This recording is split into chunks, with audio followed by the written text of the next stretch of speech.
episódio de Samurai X. E temos o confronto de Kenshin contra Aoshi Shinomori. O episódio começa onde terminou o anterior, onde o Kenshin e o Yahiko já se encontram com o Shinomori e Aoshi. E meu Kenshin, olha, eu gostaria, por gentileza, evitar batalhas desnecessárias. Ele quer saber onde está o Kiryu e a Megumi, só que o Aoshi quer que ele pergunte qual a Sagabato dele. Kenshin analisa o comprimento da espada do Aoshi e é uma Wakizaki. E o Aoshi, aê, crianças deviam ficar para trás. E a Ryuko já fica bravo, mas o Kenshin, olha, eu desejo mesmo. Pô, Kenshin, aí fica difícil de se defender.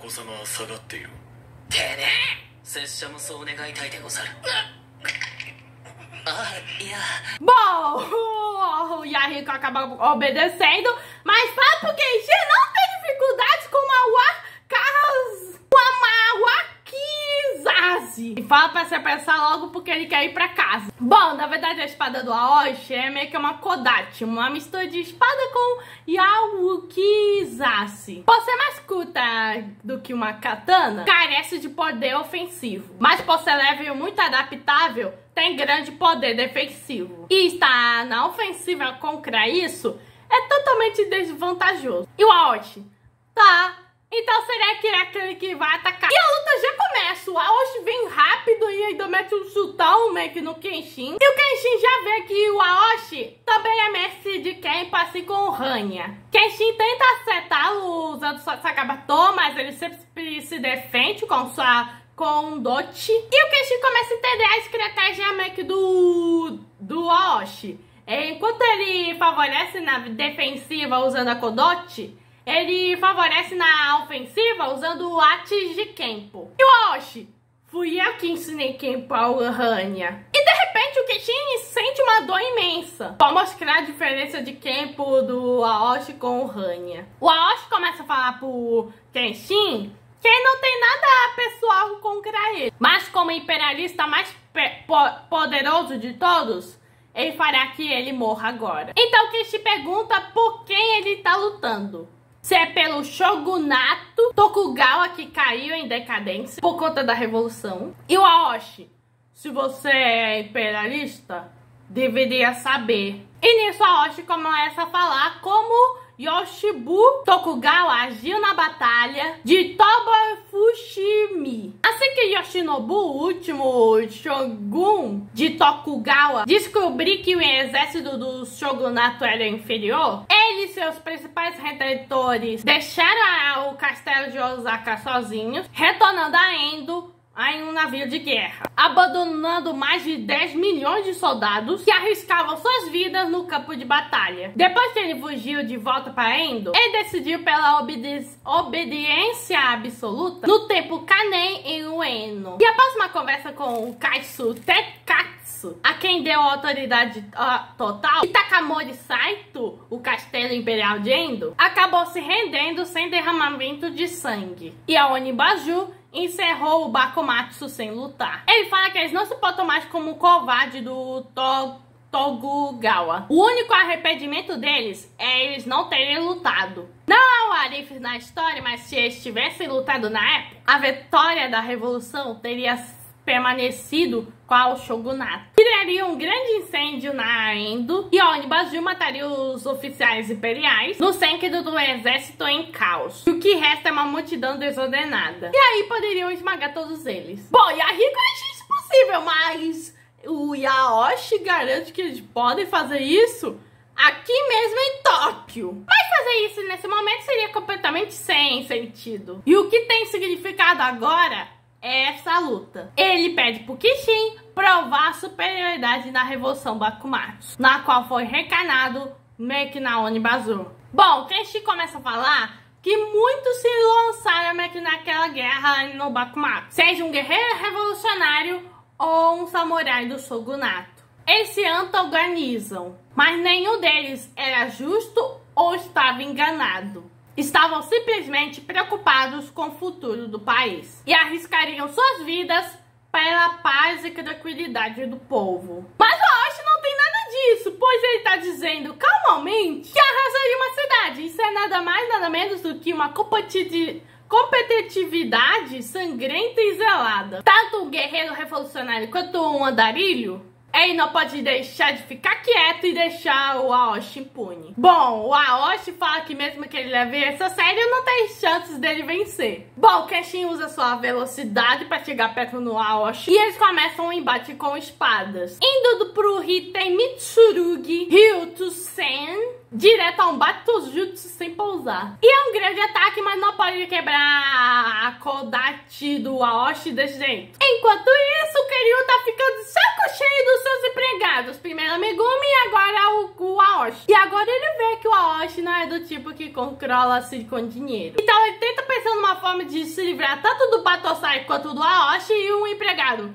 Aê, podemos fazer o teste do você sabe o quê? E o Kiryu?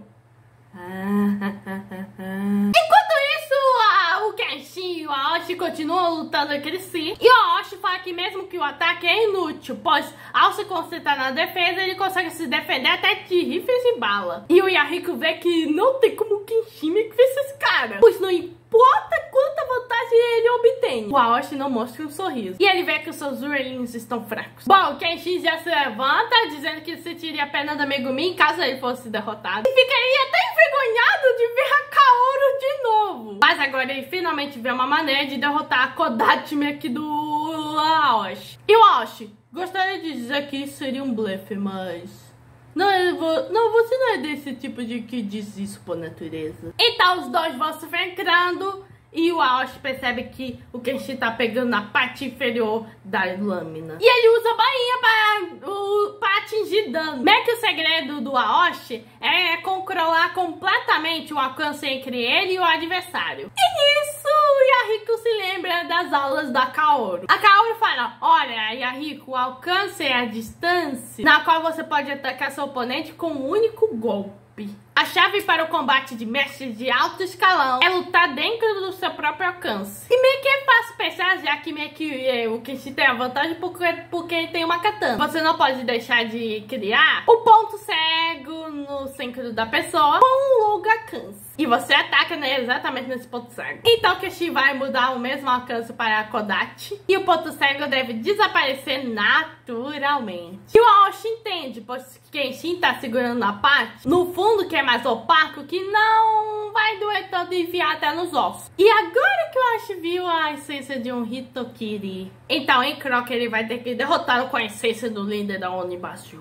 Então o Aoshi meio que desce sua lâmina lenta, mas de repente ele fica rápido, sendo uma dança de espada. Só que diferente daquela de ritual. E Kenshin tá acostumado a diferenciar claramente a quietude dos movimentos. E não pode captar o movimento da água corrente, flutuando a velocidade à vontade. Kenshin vê que ele está lidando com uma prática de espada misturada com kendo e misturada com dança de espada. Sendo assim o que o Aoshi Shinomori realmente luta. E o Aoshi acerta o Kenshin. E essa é a técnica do Kaite Kenbo, que eliminou todos os insurgentes que invadiram o Castelo Endo.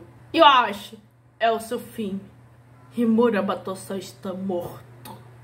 Então o Yahiko decide derrubar o Aoshi. E o Aoshi, esse é bom de espírito, mas seria um pouco vergonhoso matar você aqui. Bom, o Kenshin não tá morto, tá vivo. E ele fala que o Yahiko é o precioso sucessor da Kamiya Kashi e também o irmãozinho mais novo do Kenshin. Então ele não pode deixar que o Yahiko morra e nem se permitir morrer num lugar como esse. E o Aoshi, você é imortal?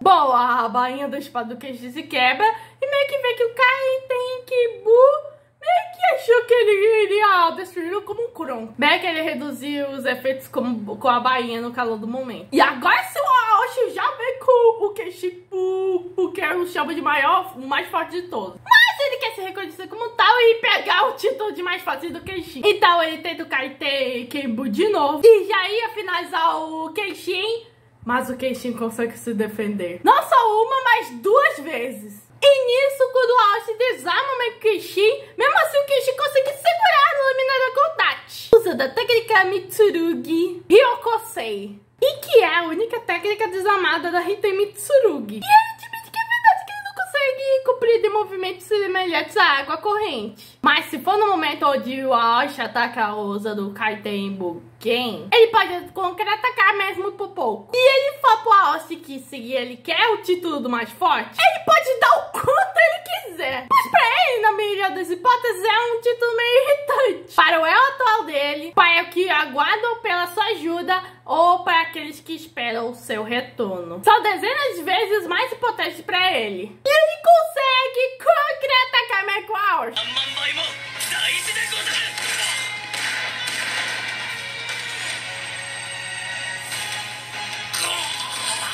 Bom, só pela ideia de perder, meio que passa pela cabeça do Aoshi, que ele não aceita. Ele dá um murro no Kenshin, mas acaba desmaiando. Bom, ele ficou apenas inconsciente. Pois depois de 2 golpes poderosos na garganta, ele teria meio que uma dificuldade para respirar. No final, a competitividade nunca recua. E o Cross na sua própria derrota. E Kenshin fala que as palavras do Yahiko quando ele caiu no Kaiten Kenbu foram realmente confortantes. E o Yahikinho ficou muito feliz. Kaiten Kenbu de taureta toki, onushi no kihaku no kotoba, kokorozuyokatta de gozaru yo. Bom, Aoshi já acorda e pergunta se ele ficou inconsciente. E o Kenshin, não se preocupe, só foi por uns 10 segundos. E o Aoshi, os 10 segundos mais humilhantes da minha vida. Ele pergunta ao Kenshin por que ele não difere o golpe final e o Kenshin, olha, só apenas um andarilho. E mesmo sem golpe final, alguém do Sokablipe já deveria saber quem é o vencedor. Então o Kenshin pergunta assim, embora nas sombras, ele assumiu meio que um papel importante na Onambazu. Deveria ter aceito 1 ou 2 ofertas para cargos de oficial depois da revolução. E se ele queria um lugar para testar suas habilidades, deveria ter outros lugares para ele escolher. E o Aoshi fala que é verdade, houve muitos cargos para oficial, de inteligências nas tropas terrestres aos guarda-costas de políticos, mas eram todos para ele. Alguns que se destacam em comum, como o Hitoko e o Bezimi, traidores como o Shijiko e o Hanya, nenhum deles meio que recebeu uma oferta. Como líder, ele pode servir como oficial, mas como ele pode servir depois de abandonar todos os seus subordinados? Ele não quer cometer uma criação tão feia como a do Tokugawa. E ele sabe que a obediência de Tokugawa foi meio que uma decisão política importante e poderosa para não diminuir o poder do Estado, mas mesmo assim ele não quer nada disso. Se passaram 10 anos depois do pastoreio da Onibazu, depois de ser jogado para Tóquio, a nova capital da Meiji, ele se despediu daqueles que encontraram uma nova vida e só tinha 4 subordinados restantes. 4 almas miseráveis que só conhecem a batalha e não podem fazer nada além de lutar. E ele poderia meio que reacender a flor brilhante do mais forte da Onibazu e transformar em seu orgulho. E aí que a gente vê que o Aoshi não é bem um vilão.